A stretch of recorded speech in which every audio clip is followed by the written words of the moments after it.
Olá, pessoas amadas por mim, começando aqui mais um vídeo desse canal, onde eu tô sempre contando vários casos pra vocês, então tem muito vídeo de casos aqui pra você maratonar, tá bom? Depois desse aqui, pode ir lá assistir um por um, que eu tenho certeza que vocês vão gostar bastante.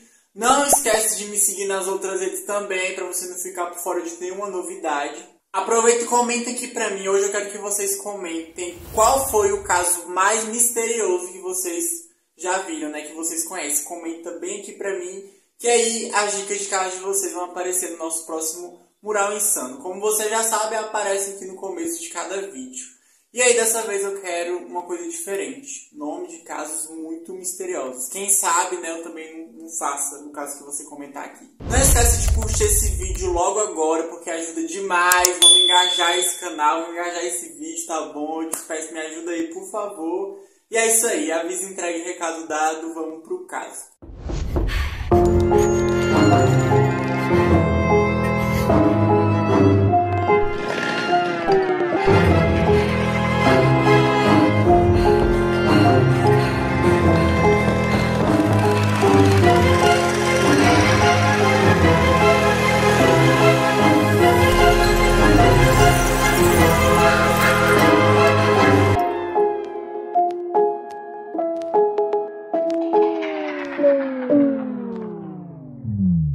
Arnold Archambault nasceu em 1972 e foi criado na reserva indígena Yaquitão-Souks, no condado de Charles Mix, na Dakota do Sul. Sua mãe faleceu enquanto ele ainda era muito novo e ele foi criado por sua avó. Quando Arnold ficou adolescente, ele foi morar com uma tia chamada Karen Toole. Arnold era descrito como gentil e popular, era muito próximo de sua família. Ele gostava de esportes e jogava basquete na Martin Indian School, onde ele foi escolhido para fazer parte de um time completamente nativo americano, que até já viajou para a União Soviética em 1990. Na época do caso, ele trabalhava em um cassino chamado Fort Randall e tinha uma namorada. Sua namorada se chamava Ruby Burger. Nasceu em 11 de janeiro de 1974 em Wagner, na Dakota do Sul. Seus pais se chamavam Kent e Myrtle. A Ruby tinha mais 8 irmãos e cresceu na mesma reserva indígena que o Arnold. Ela era descrita como uma garota gentil e simpática, com um divertido senso de humor. Então eles se conheciam desde a infância, e aí na época do colégio, né, na adolescência deles, eles começaram a namorar, e então eles tiveram uma filha chamada Erica Mary no ano de 91. E aí, né, como eles tinham ali um filho agora para criar, o Arnold morava com a tia, como eu falei pra vocês. Eles decidiram que a Ruby e a filha deles iam morar junto com a tia, todos ali na mesma casa. A tia concordou e em 91 eles foram morar todos juntos. Então no dia 11 de setembro de 1992, o casal resolveu que eles queriam passear, eles queriam tirar uma noite só pra eles, pra curtir, pra festa, pra casa de amigos. E aí eles resolveram que iam fazer isso. E aí eles deixaram a filhinha deles, a Erika, com o tio da Ruby, né? E aí a filha do tio da Ruby se chamava Tracy, na época ela tinha 17 anos. Eles convidaram ela e ela foi junto para sair com eles. Então eles saíram, passaram a noite toda fora, foram para muitas festas, como eu falei para vocês. E aí no dia seguinte, às 6 horas da manhã, eles apareceram para buscar a Erika, né, a filha deles. Só que aí o tio da Ruby não deixou eles levarem a bebê, porque ele ficou muito preocupado, porque ele achava, né, que eles estavam embriagados, e realmente eles estavam, os três. Então ele ficou com receio, né, de entregar a menina e acontecer alguma coisa. E aí ele pediu para que eles fossem para casa, né, depois que essa ressaca aí passasse, eles voltassem para buscar a menina que ele entregaria. Então os três ali concordaram, os pais concordaram, e aí eles seguiram viagem. A Tracy, né, que era filha do tio da Ruby, que estava cuidando do bebezinho, ela resolveu ficar com eles também e voltar com eles para casa deles, ficar lá com eles. E aí eles estavam seguindo viagem e pouco antes das 7 da manhã, o Arnold resolveu parar num cruzamento perto de uma placa de pare, né, eram 3 vias para ele passar. E aí quando ele foi seguir com o carro dele acabou passando por cima do gelo preto, que é o nome que dá para aquele gelo bem fininho que fica por cima das ruas, cobre as estradas. E aí estava muito escorregadio, o carro acabou perdendo o controle, então ele capotou com o carro e o carro foi parar perto de uma vala ali da estrada. A Tracy conta que uma coisa muito esquisita aconteceu nesse momento que o carro capotou, porque o carro capotou e parou de ponta cabeça, com as rodas para cima. E aí ela disse que o Arnold não estava mais no carro nesse momento. Ela disse que não viu ele saindo, se ele saiu pelo vidro ou foi arremessado. Ela disse que não viu isso acontecendo, mas que ele não estava mais no carro nesse momento. Então no carro ficaram a Tracy e a Ruby. E aí ela disse que a Ruby ficava gritando e batendo em tudo e repetindo várias vezes: meu Deus, meu Deus, meu Deus, como se não estivesse acreditando. Quando o carro parou, a Ruby conseguiu abrir um pouco da porta e aí ela foi se arrastando para fora. E aí, quando a Tracy foi tentar fazer o mesmo, a porta fechou e não se abriu mais. Era como se tivesse trancado. Então a Tracy disse que ficou no carro esperando por ajuda porque ela não conseguia sair. E nem o Arnold e nem a Ruby voltaram para ajudar ela. E ela disse que não conseguia entender o porquê que isso estava acontecendo, porquê que eles não voltaram, porquê que eles não ajudaram ela. Eles simplesmente sumiram. Então, pouco antes das 8 da manhã, os policiais e os paramédicos chegaram no local, resgataram a Tracy e aí ela contou tudo que ela sabia, toda a história, todos esses detalhes aqui que eu falei pra vocês. E aí ela admitiu pra polícia que os três estavam embriagados sim. E aí, já nesse momento, começou ali uma busca pelo casal. Eles olharam ali por todo aquele lugar, aquelas estradas. E eles tinham uma teoria, né, que eles tinham caído no lago, que eles tentaram atravessar o lago, o Lago Aden, que era bem ali próximo, e o lago estava congelado nessa época. E eles, né, tiveram a ideia que eles foram andar por esse lago, o gelo abriu e eles caíram na água. Mas olhando nesse lago não tinha nada, gente, o gelo estava intacto, eles não acharam ninguém por ali. Então o xerife já criou ali de imediato uma teoria. Ele achava que pelo fato deles estarem embriagados, o Arnold e a Ruby tinham fugido para eles não terem problemas com a polícia e que eles, depois de alguns dias, iam voltar. Eles estavam escondidos ali por perto. Porém, a família não acreditou nessa teoria do xerife, até porque nenhum deles entrou em contato com a família. Eles tinham uma filha bebezinha e aí, né, o mais lógico é que eles iam pelo menos ligar, avisar, falar com a família. A família disse que eles não entraram em contato. Então, né, se iniciou uma busca enorme da polícia com amigos, familiares. Eles revistaram várias vezes aquele lugar, né, onde eles sumiram e não acharam nada. Eles foram até inseridos num banco de dados de pessoas desaparecidas. E aí passaram alguns dias, foram passando alguns meses. Chegou janeiro do ano de 93 e eles ainda não tinham achado nada.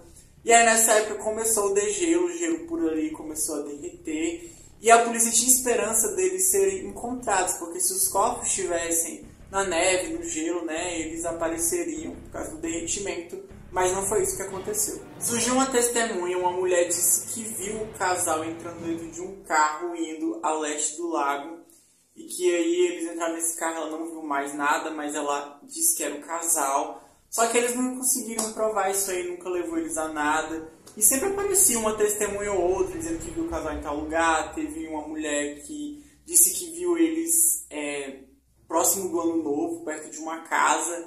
E aí fizeram até um teste de polígrafo com ela e ela acabou passando, como se ela estivesse falando a verdade. Mas aí isso aí nunca levou a nada, sempre aparecia pessoas dizendo que viram eles. Isso até que é bem comum nesses casos de desaparecimentos, né? Sempre tem gente que vê alguém parecido e vai pra polícia e dá várias dicas, mas sem pista concreta ou prova nenhuma nesse caso.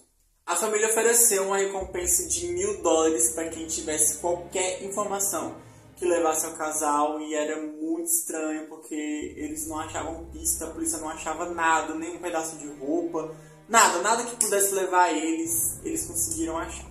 Então, na manhã de 10 de março de 93, 3 meses após o desaparecimento, um motorista viu um corpo flutuando na água do degelo, a 75 metros da vala que o carro de Arnold já havia caído em dezembro na rota 281. O corpo estava tão decomposto que só pôde ser identificado por conta de uma tatuagem, e era o corpo da Ruby. A polícia então começou a acreditar que o corpo do Arnold estava no mesmo local. Então a polícia decidiu drenar toda a água que estava na vala. O palpite da polícia estava certo. O corpo de Arnold foi encontrado no fundo da vala, cerca de 4,5 metros de distância do corpo de Ruby. O corpo de Arnold estava muito menos decomposto e foi muito mais fácil a sua identificação. Então isso foi algo que ninguém esperava, porque eles já tinham revistado aquele lugar várias vezes e é óbvio que eles não estavam ali. E o que chamou a atenção da polícia logo de cara foi o estado dos corpos, porque não correspondia com o desaparecimento deles. Assim, se isso tivesse acontecido, esse acidente, e eles tivessem perdido a vida naquele dia mesmo, os corpos eram para estar muito mais decompostos, sabe? Não condizia com o tempo que eles foram encontrados.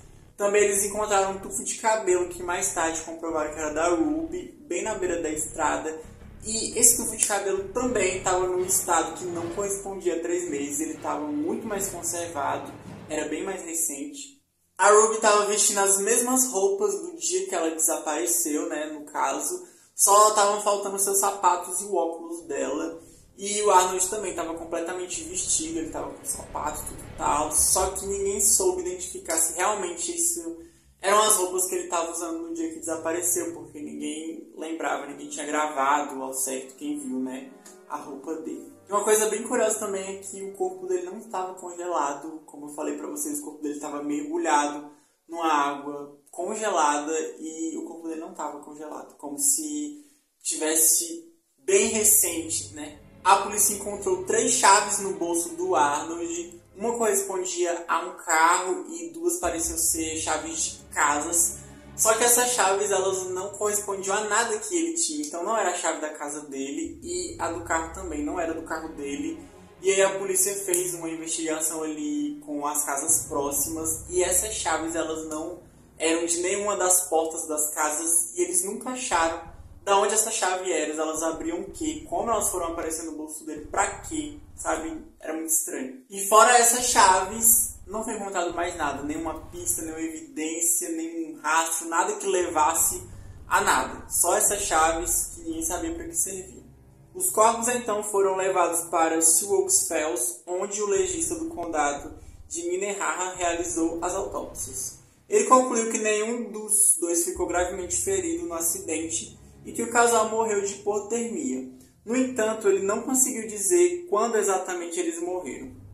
Alguns dias depois disso, a polícia disse que acreditava que o casal tinha falecido em outro lugar e depois foram colocados lá. Isso porque, né, os corpos não estavam lá, essa área aí foi revistada várias vezes, tanto pela polícia como pela família e amigos, e não estavam lá. E aí no dia 19 de março de 93 teve toda uma conferência com a família, tinha repórteres nesse lugar para falar do caso, e a família foi bastante rude com a polícia, disse que eles estavam fazendo descaso e eles também chamaram os policiais de racistas porque eles estavam fazendo ali pouco caso da situação. Então o xerife foi questionado sobre as fotos, se ele não tinha tirado fotos da cena do crime na manhã que eles encontraram. Se eu não me engano tem uma foto do carro que eu vou deixar passando aí para vocês, se eu encontrar. Mais outras fotos de todo o local do crime, foi questionado se ele tinha tirado essas fotos e ele disse que sim, que tinha tirado. Só que aí teve um problema na câmera que ele tirou as fotos e aí na hora de revelar todas elas saíram brancas e aí ele falou que foi isso que aconteceu. Um dos membros da família disse que parecia que a polícia estava tentando se proteger e que eles não investigaram nada. A irmã do Arnold disse que nesses casos a polícia deixava os norte-americanos de lado. A tia do Arnold concordou, né, com a sua sobrinha e ainda disse mais, disse que quando algum norte-americano cometia alguma infração, a polícia perseguia eles até o fim severamente. Mas quando era uma pessoa desaparecida, né, do meio deles, dos nativos, a polícia não perseguia eles com tanta intensidade como quando é para mandar para cadeia, por exemplo. Mesmo assim, a polícia e a família concordavam em uma coisa, que os corpos não estavam lá desde o primeiro momento, que alguém colocou lá. Então a testemunha disse que tinha visto 2 homens parados perto do local antes de encontrar o corpo da Ruby, pouco antes. Só que a polícia nunca conseguiu chegar nesses homens, sabe? Eles nunca mais foram vistos, não conseguiram chegar neles. Então o laboratório do Novo México analisou novamente as evidências das autópsias e aí eles declararam que a hipotermia, como foi falado, pode ser uma das causas da morte do casal, mas não a única, foi o que eles falaram. Só que aí essas outras coisas, essas outras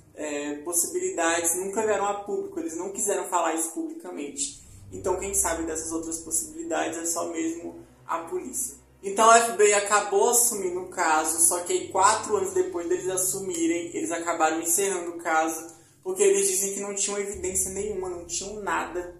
Eles fizeram até uma declaração dizendo que tudo que eles sabem sobre esse caso é que eles foram encontrados dentro daquela vala e só isso, não tem mais nada. A família, claro, continuou procurando por eles, eles até aumentaram a recompensa para $5.000, só que muitas pessoas foram surgindo durante esses anos, só que nenhuma com evidências concretas, provas concretas, muita gente ia mais por causa da recompensa mesmo. Os pais da Ruby ficaram com a Erica, né, que era o filho deles, e cuidaram, né, dela. E é isso, ficou por isso mesmo, ninguém nunca mais teve nenhuma informação. E esse aqui é um dos casos assim, mais esquisitos que eu já contei, porque literalmente ninguém sabe nada. É só isso aqui, não tem mais nada, gente. Apesar do caso ter sido encerrado, a família procura até hoje. E esse é um dos casos que permanece sem solução. Eu sei que vocês gostam bastante quando eu trago casos não solucionados. Então resolvi trazer um. Eu nem lembro qual foi a última vez que eu contei um não solucionado. Mas é isso, eu quero saber o que você acha. Se você tem alguma teoria, comenta aqui pra me saber. Esse caso aqui gente, é muito esquisito, mas eu achei ele muito interessante para trazer aqui para vocês, porque eu quero saber o que vocês acham, se vocês têm alguma teoria que eu não conheço, porque eu realmente não consigo imaginar o que pode ter acontecido. Não sei. Comenta aqui pra mim. E é isso, eu vejo vocês no próximo caso. É nóis.